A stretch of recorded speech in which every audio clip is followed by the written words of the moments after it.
Gribu pastāstīt atkal par kaut ko interesantu un arī diezgan svarīgu. Reizēm gadās tā, ka dzīvē pienāk tādi brīži, ka mēs jūtamies iztukšoti, kad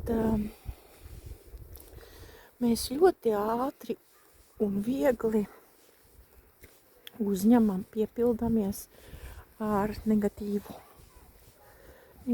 emocijas. Varbūt paliekam diezgan viegli aizkaitināmi, viegli sadusmojamies. Un ko tas patiesībā nozīmē? Tas nozīmē to, ka mēs esam iztukšoti, ka mēs esam iztērējuši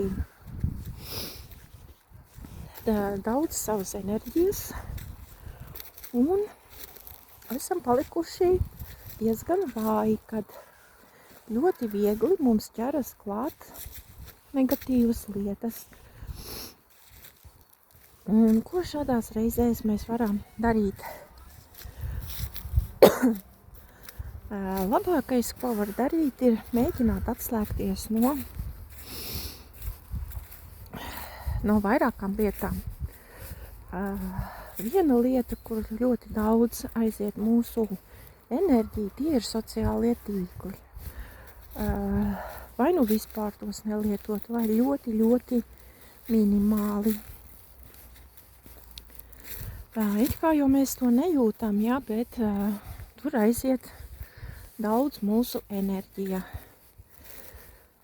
Tāpat arī drusku padomāt, kāda apkārt mums ir cilvēki. Jo mēdz būt arī tādi cilvēki, kuri ir pilni ar negatīvu, varētu teikt, toksiski cilvēki.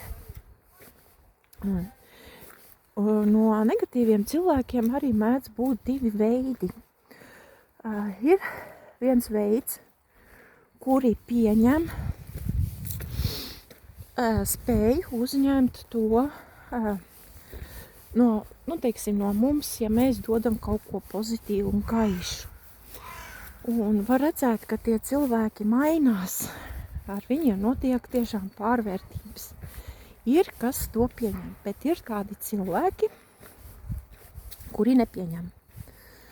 Un tie cilvēki, jā, ir tik ļoti pilni ar negatīvo, viņi varētu teikt, ir toksiski, un viņi spēj arī ļoti daudz paņemt mūsu enerģiju. Un arī no tādiem cilvēkiem ir kaut kā jānorobežojas, jāturas pa gabalu.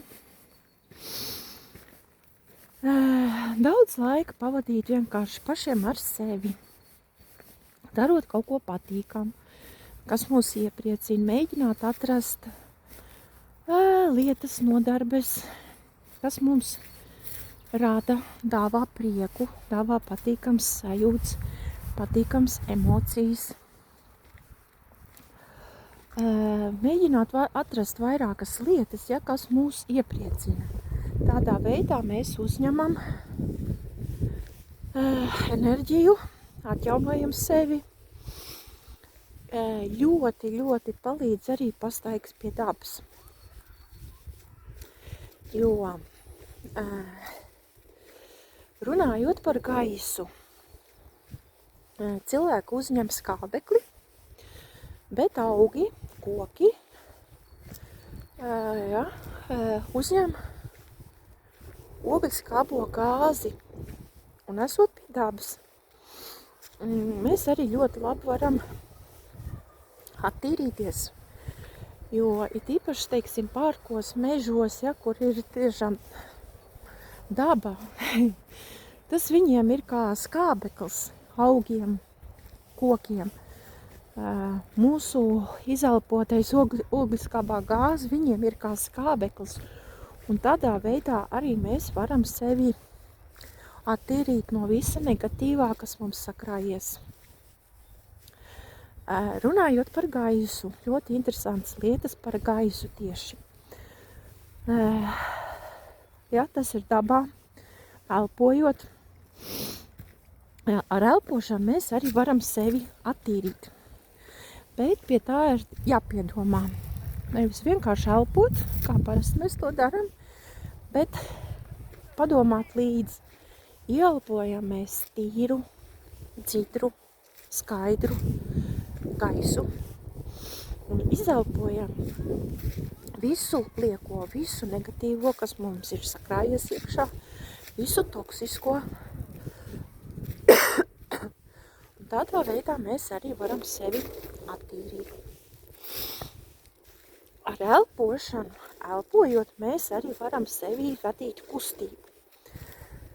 Sastāvējies gaiss. Sastāvējies gaiss, tas ir kā purs. Kur ir purs, tur nav gaisa. Tātad arī ar elpošanu mēs sevi varam iekustināt visus procesus, jā, kas mums ir nepieciešami, vienkārši ar elpošanu.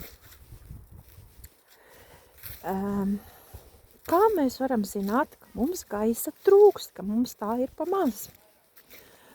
Tad, kad mēs jūtamies saguruši, neko negribas, neko netīkas, neko negribas darīt, tas arī var liecināt par to, ka mūsos ir sastāvējis gaiss, ka mums trūkst gaisa. Arī tādās situācijās ļoti palīdz elpošana. Elpošana iekustina visu.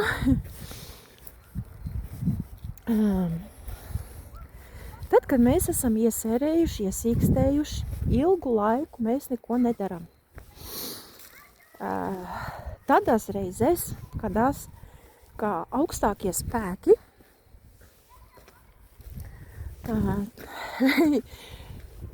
izraisa tādus kā grūdienus, mūs pagrūžot, kārtīgi iebukņījot, mosties tak, jā. Tas var būt dažādas situācijas, kaut kādi notikumi, vai kaut kas ar mums notiek, jā, kas liek mums tā kā sapurināties, pamosties, jā, saprast, oi, te kaut kas notika, jā, kaut kas nav kārtībā. Tādā veidā augstākie spēki var mūs iekustināt. Sastāvējies gaiss arī rada eksploziju. Tad, kad mūsos iekšā sakrājās kaut kas daudz problēmas, daudz negatīvu emociju, tad ir rasties eksplozija. Jā. Eksplozi mūsos, jā, kaut kāds dusmu izvirdums, jā, negatīvu emociju izvirdums. Tie var būt kaut kādi notikumi, kaut kādas situācijas. Vienkārši rodas eksploze, un lai tā nenotiktu, mums vienkārši ir jāseko sev līdzi.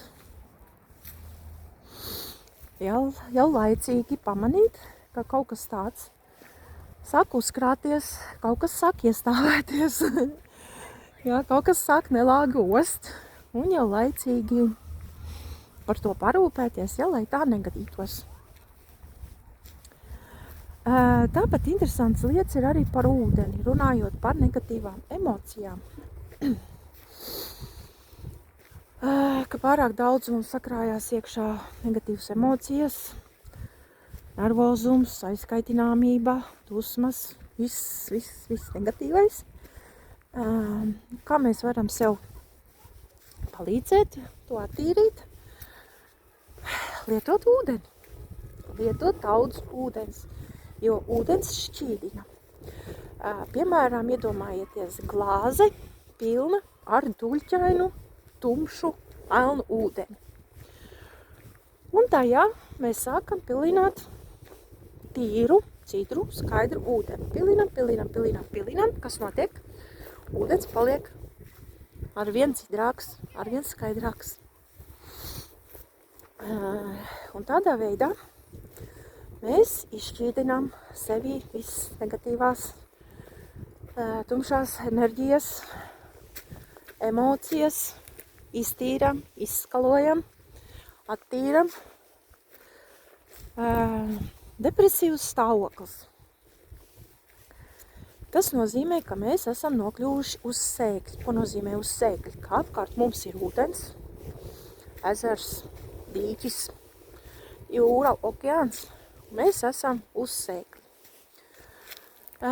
Tas nozīmē to, ka mēs nezinām, uz kurien iet tālāk, ko iesākt.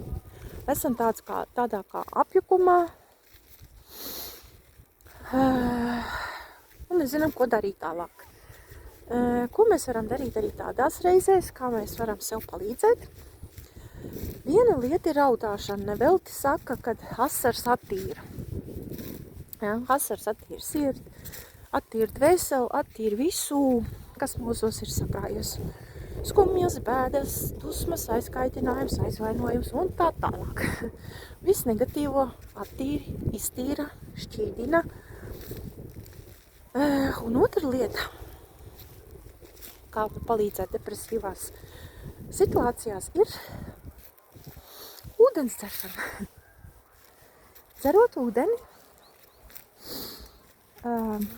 ūdens līmenis paaugstinās, gluži kā upēs, ezeros, pavasara laikā, piemēram, ja, ūdens līmenis ceļas uz augšu.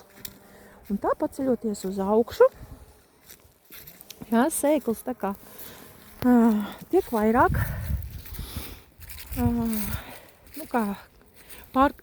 kad sēklis jāpārklājas ar ūdeni, tad mēs no tā sēkļa varam tikt nost. Tās ir arī divas tādas lietas, ja, kas var mums palīdzēt depresīvās situācijās, depresīvās sajūtās.